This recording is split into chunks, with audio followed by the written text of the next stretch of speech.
Caro, good rise, everyone. Rise and grind. As always, I trust that you were resting like you're supposed to last night, and waking today with a new sense of purpose, a renewed vigor.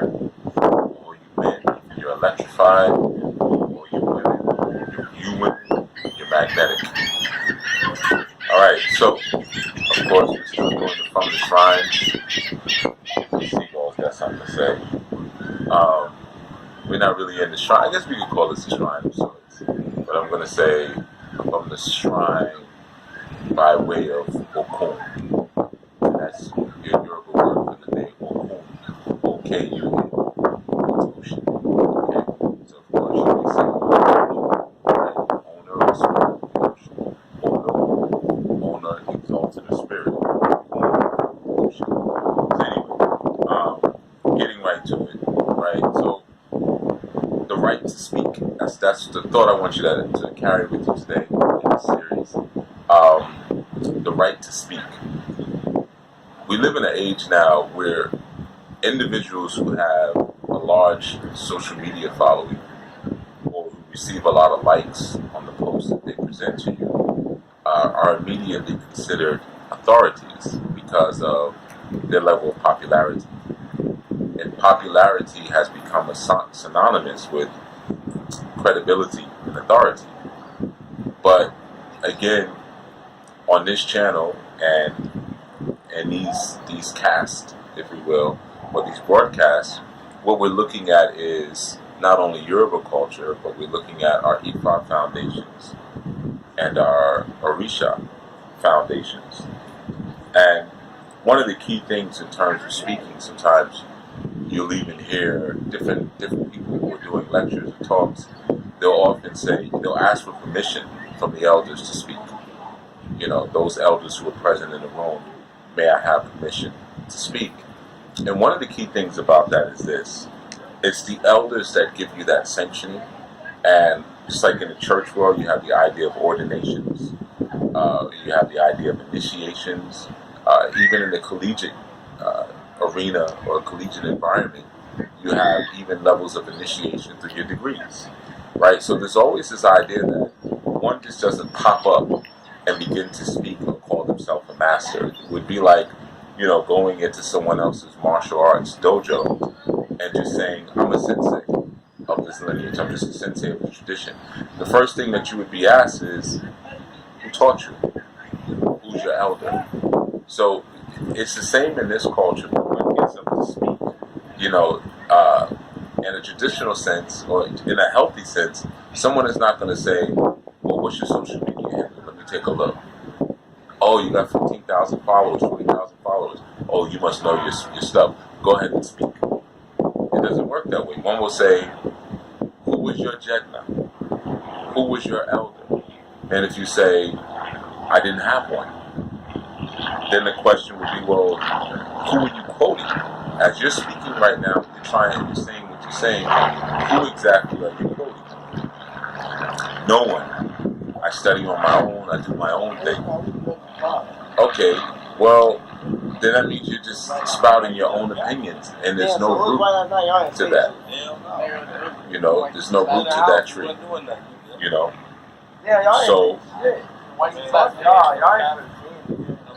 going to wait till these young, beautiful, and precious souls pass by, give them that opportunity to enjoy the environment as much as they are entitled to.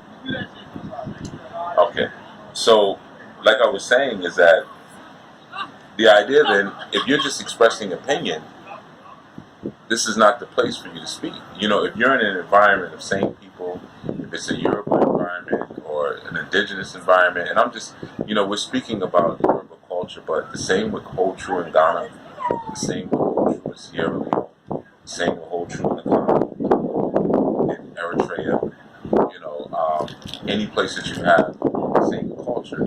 It's understood that if you get up to speak, that you're representing a lineage. So the first question you're going to be asked is, who's your teacher? Who's your elder?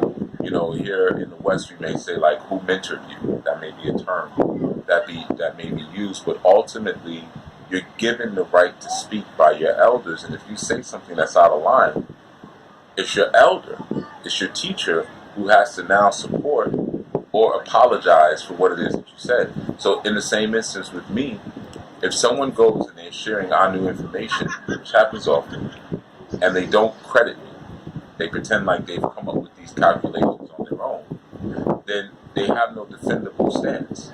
Because if someone said, and I've seen this happen before, when people have misconstrued the teaching, students have done that, but tried to go out and perpetuate them like it was theirs. So then when someone challenged them, they got frustrated and lost.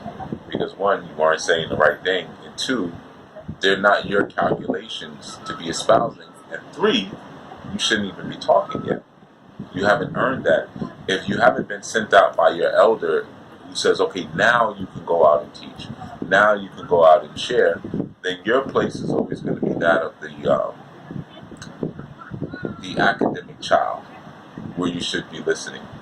So the right to speech, or the right to speak, is a very important thing, and you can't just utilize your freedom of speech as given to you by Western Constitution and utilize that as a means to navigate through a culture that has a different kind of constitution when it comes to you expressing yourself, when it comes to you quote-unquote teaching.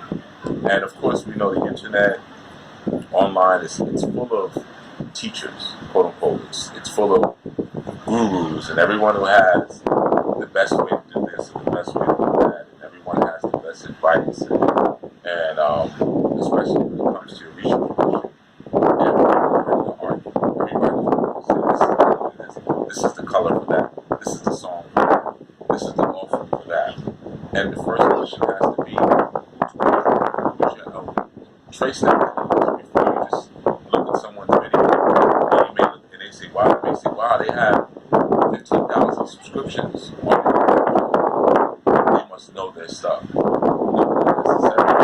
They may be so many because everything they say is wrong.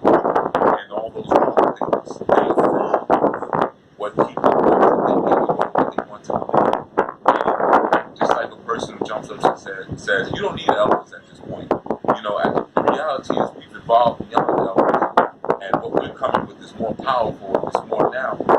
You get more people who will agree with that statement, and it will make more sense to them than people if you say we do need our elders.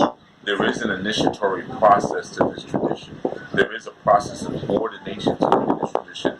And in any tradition you look at, whether it's sports, voodoo, the Christian church,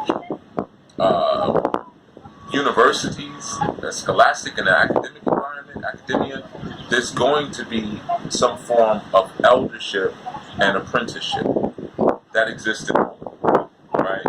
So even though the evidence in that direction is overwhelming, individuals would still rather identify with a level of idolatry and be able to say, I don't need an elder, I don't need an instructor, I don't need anyone telling me what to do. I listen to my Orisha, I listen to my intuition, I listen to my inner guides. Okay, so that's your Orisha for the day, that's your for the day. And again, travel safe today. Well, if you need to move slow, move slow. If you need to pick up your pace, pick up your pace. But make sure that you connect with your elders today. Make sure you connect with your teachers today. And as you're sharing the information given to you by your teachers, give them credit. Because if anybody comes and says, oh, I don't know where this is at, it's not for you to debate. It's not for you to debate what was taught to you. It's for your teacher to say, that's a worthwhile fight, or it's not a worthwhile fight. Or let me handle that. Because you may not be representing the system properly. Which is why maybe you shouldn't be talking, you should be listening. Alright? So until such time, this is Chief Yuya. This has been From the Shrine, quote unquote. Alright? And I'll see you all tomorrow. Odabo.